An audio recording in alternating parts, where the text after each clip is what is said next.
เทียบเท่าไรก็ขายเนี่ย เจ๊ดิปลาหนึ่งปลาชุกหรือเปล่า โอ้สูงนะ ไป เก็บมาจะใช่นะ โอ้ย ลูกไปด้วยไปด้วย เซฟมาดีไซน์เนี่ยไปดิไปกายา อึ๊บ คอยสิบคอยนะเห็ด40,000แก้วส้มวันนี้เซ็กบ่ ไปจัดการดิตั้งหนัก ฮะ ตัวหนึ่งมันเช็ดเดียวเลย ตัวใด หัวเช็ดเดียว นี่บ่ เลยนี่ออกเสร็จ โอ้ย เดี๋ยวเสื้อโดนน้าซีมึงย่านี่เด็ก จะปลาล่าบ่ ฮะ มาทุกคนมาโอ้ยหนึ่งป่าป้าหนึ่งเนาะทุกคนเอ้ยชุดยอดของแท้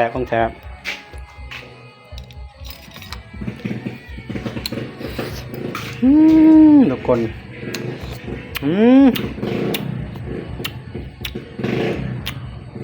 ลองก่อน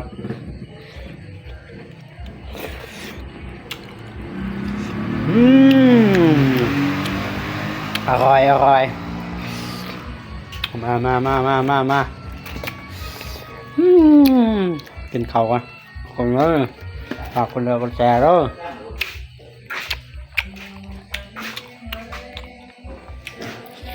แซ่บอยู่เหรอได้อยู่เหรอสาว ได้ ซีมึงเนาะแซ่บมาดิ โอเคอยู่ ไปดิ ไปเลยวันนี้ ไปดูได้เลย โอ้ย ซีมึงเนาะ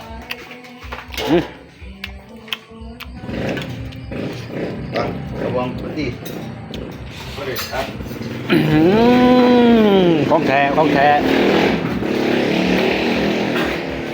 โอ้โหโดนเนาะ พูดตรงนอกวะว้ายมาตั้งที่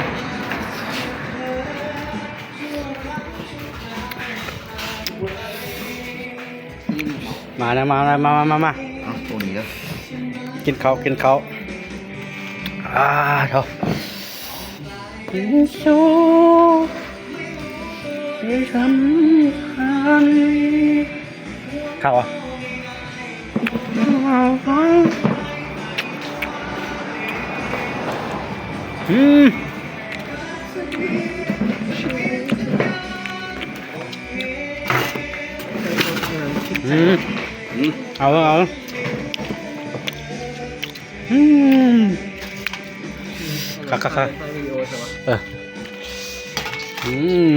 นะ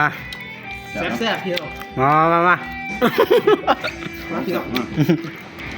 ใส่จุ ป้าพี่เนาะแซ่บบ่อะไร แซ่บค่ะ เดี๋ยวว่าเขาเปลี่ยนว่าครับ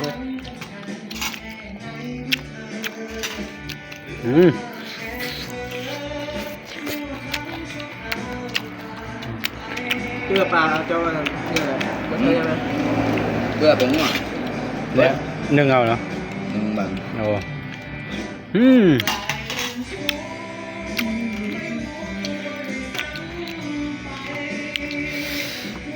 ทานอยู่เหรอทานนี่ โอ้ เนาะ ค่ะได้แล้วใช่ไหม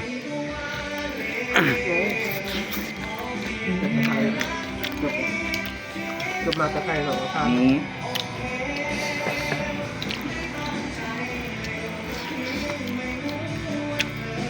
เบอร์กิ้งกับเปียมไม่รู้เหรอไม่รู้เหรอ เหรอ เดี๋ยวเขาอยากแล้วมันไปกินกันไหม จับปังคืนนี่ ใช่ กบม่วง วิไลคือสี่ข่อยคือแล้ววิไลคือซองข่อยคือซอง ให้มาม่วนบ่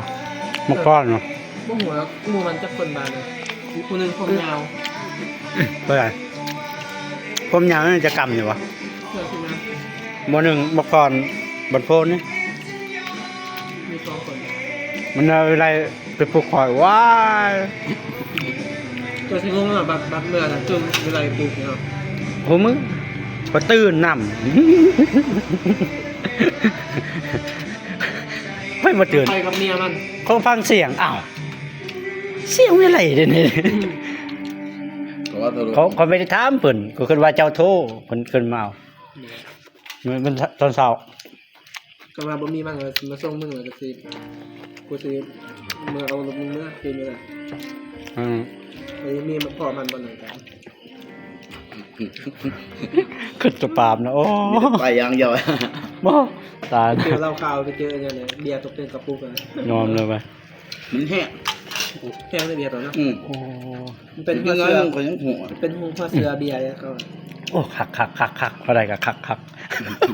ดอกซาต่างเลย มันก็จะเกิด จะตายโอ้โห มันแหน่ง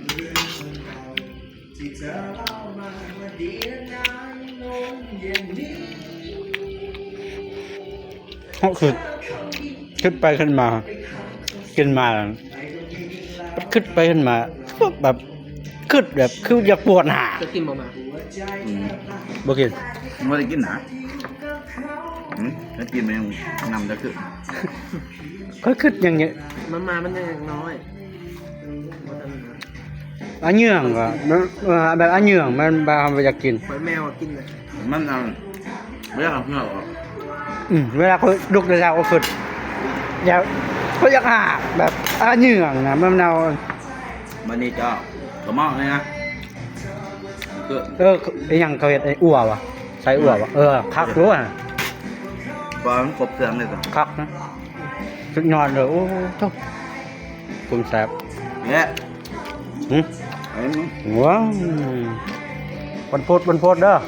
แต่มันก็ไม่ได้กิน วันพุธ อืม ต้นไม่ได้กินเลยใช่ไหม แซ่บอยู่ปิดคลิปก่อน